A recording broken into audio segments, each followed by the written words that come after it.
Good evening. It's time for another episode of Whiskey and Wealth Wednesday. Tonight I am drinking Whistle Pig Farm Stock Rye. Whistle Pig, great lineup. So today's subject matter is focus.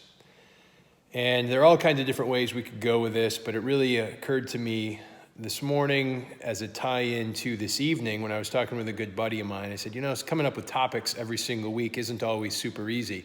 You have to find something that motivates you, that inspires you, that would be meaningful.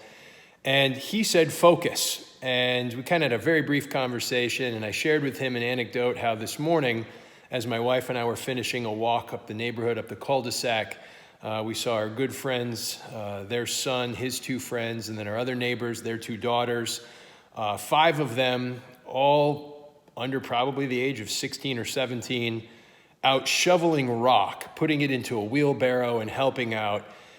And it really tied into this idea of focus, because in all of these wonky times and all of this uncertainty, the things we can choose to do are focus on our families.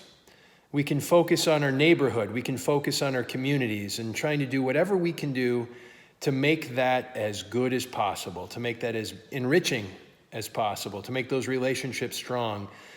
But also during these uncertain times, we can focus on our goals, whether it's fitness goals, whether it's dietary objectives, and then specifically, because this is Whiskey and Wealth Wednesday, our financial goals. So that being the case, I would like to give a shout out to DFran for the idea of focus. I'd like to thank my neighbors for being so awesome and having kids that are getting after it and